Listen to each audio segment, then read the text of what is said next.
Hello students, मैं Nishi ma'am वापस करीबन 2 साल पहले एक मैंने वीडियो 2-3 पोस्ट किया था। उसके बाद मैं ये नया वीडियो डाल रही हूँ।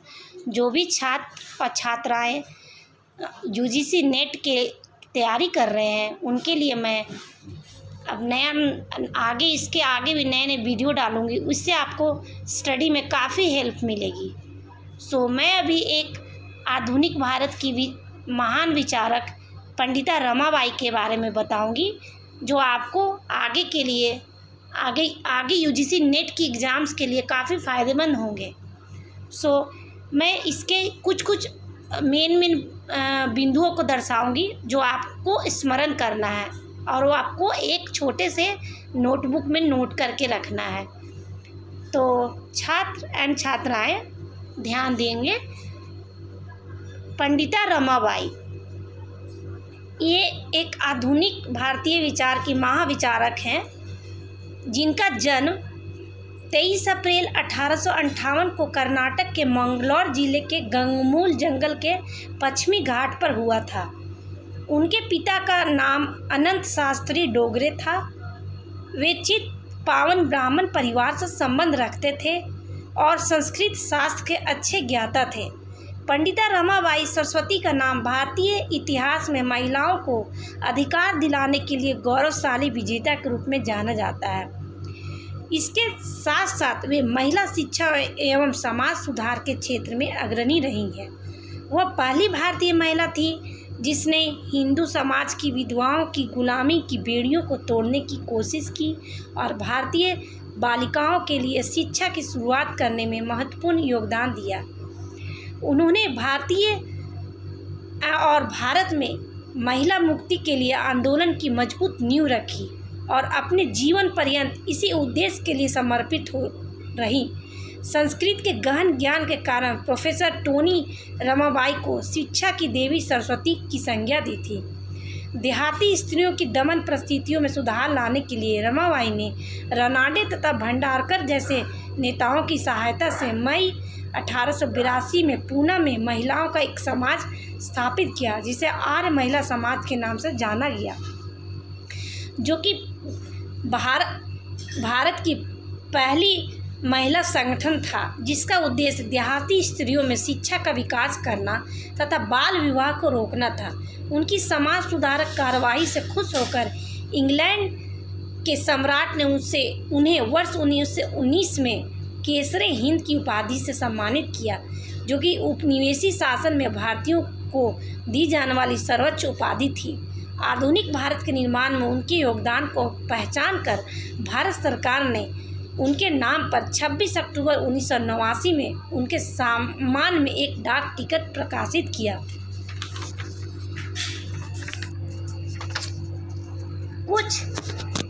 कुछ मराठी पुस्तकों के अतिरिक्त उनके प्रमुख पुस्तकों को the high cast Hindu women Ramabai Bible, जो कि मूलतः हिब्रू भाषा से अनुवादित है, तथा ये टेस्टिमनी, जो कि उनके ईसाई धर्म को अपनाने की दास्तान आदि हैं।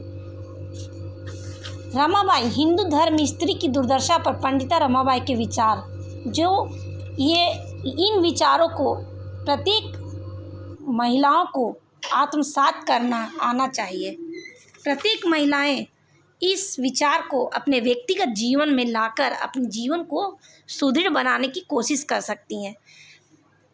पंडिता रमाबाई की पुस्तक the high cast Hindu women एक ऐसी पुस्तक है जो पहला नारीवाद मैनिफेस्टो है।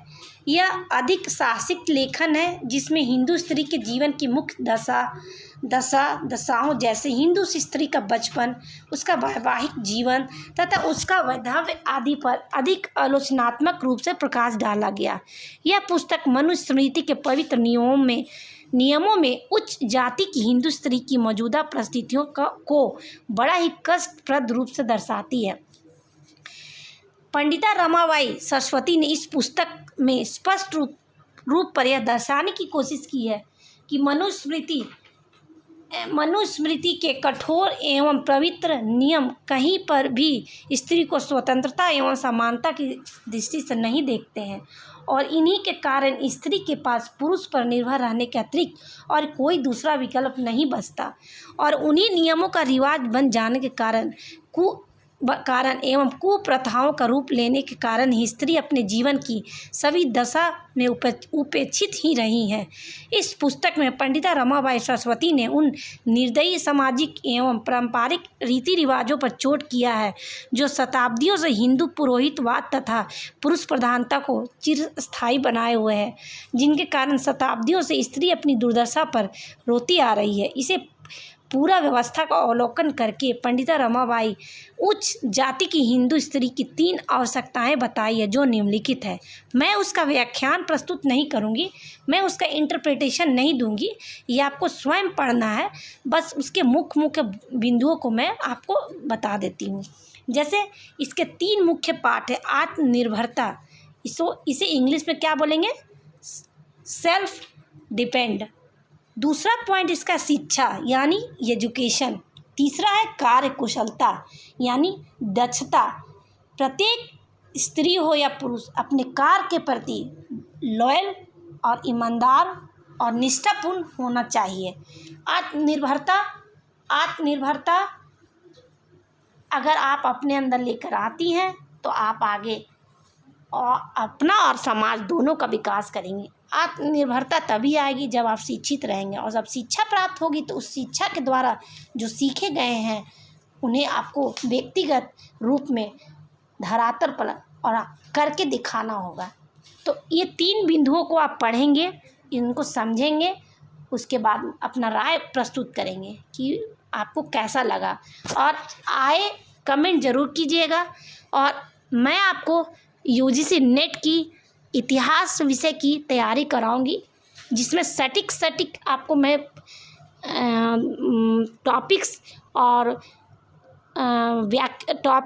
मुख्य बातों पर मुख्य बिंदुओं को अपना आगे यूजीसी नेट को आप क्वालिफाई कर सकते हैं।